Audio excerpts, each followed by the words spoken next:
waxaan rabnaa markan saxafiga ugu wanaagsan ama wariyaha ugu wanaagsan inkastoo anigu aan islahaa lagama horeeyo waxaana la ii sheegay in dad iga horeeya oo iga wanaagsan inay jiraan soo dhawow waan leenahay wasiirka warqadda noo fur wariyahaas u yeeraca arke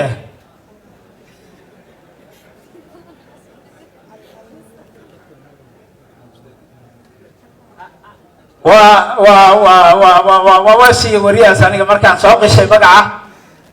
waa aad buu nooga firfircoonaya soo dhawow wasiir aad u mahadsantahay Dolyar waxaan halkan ugu yeerayaa wariyaha ugu wanaagsan ee sanadkan tagaya si dhamaanaya 2019 ee Soomaali u karatay gaar ahaan dhalinyarada reer Muqdisho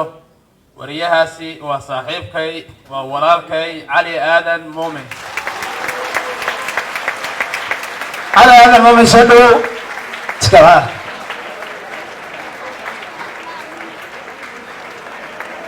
Cali Aadan Muumin saaxiib soo dhawow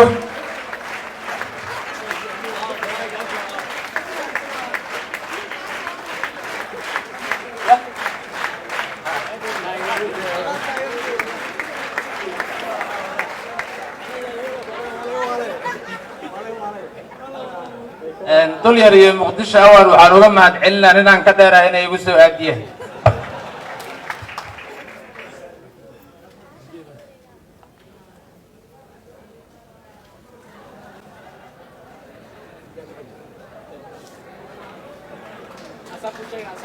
aad mahadsantahay wasiir adigoo fasaxayna Cali laakiin waa isku haraynaa Cali soo dhawow marka hore waa ku hambalyeynaa in aad noqotay wariyaha sanadka 2019 halo Muqdisho waan ku guuleysay maxaad ku guuleysay leedahay waxaa magaalada Muqdisho joogta 3,000 oo wariye maxaa laga soo xoray وما سنتين ورتا مركز حماد علنا الله سبحانه وتعالى مركز كلا وحرب أنا سقاس وسلامه ضدك جابن سيدا نيجو كلا تبدأ بحربة أنت أنا شيء صوت ماركتي ويديسي أنا أديك هو سؤال لي سؤال أو ستة تكون وريه حاجة كان ترى داس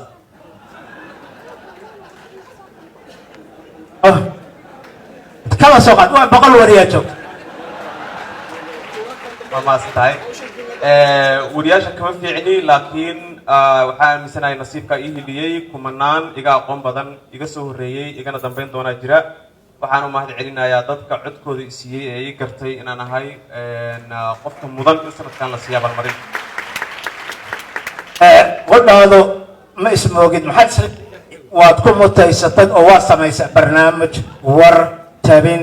yani maxaad ku mutaysatay waxaan ku mutaystay sidaan anigu aaminsanahay in dadka iyo codeeyay oo aan aaminsanahay inay yihiin dadka shacabka ee Soomaaliyeed qaar madaxda ijecel inay jiraan oo u maleynaya laakiin shacabka Soomaaliyeed ay u shaqeeyaan madaxda maxaa ka wadaa tusaale way xireen marka jacayl uma jeedo wariyaha marka la xiro ama wariyaha la ciqaabo hadda waxay tira wariyaha Al-Jazeera ka xiran oo Qaahira ku xiran maalin walba Al-Jazeera waxay update ka dhigtaa maalinta ku korantay 2020 maalmood oo xiran yahay يعني waxaa wariyaas waliba waxa loo sii qorsheeyay awaad yaala dooxa ama qadar yaala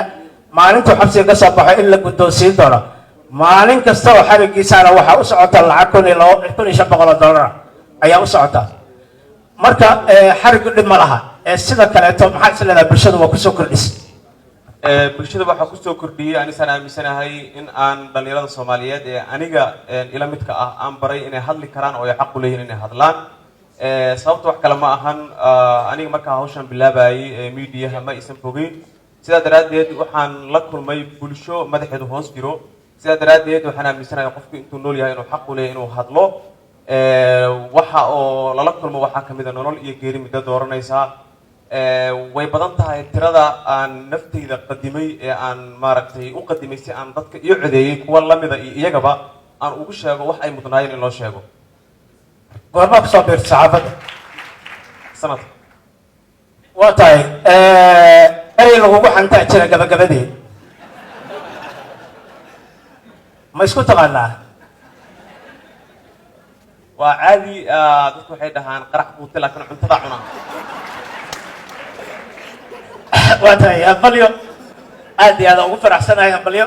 waana kula wadaagayaa inta kuu codaysay iyo bacda saxaafadana waa kugu dhiirigelinayaa runtii kartidaadana waa soo dhaweynaa halkaana kasii wada dadaalkaaga waxaan rajaynaynaa sanadaha dambe inaan kugu qabsan doonno awaadka laftirkeen aad u maasan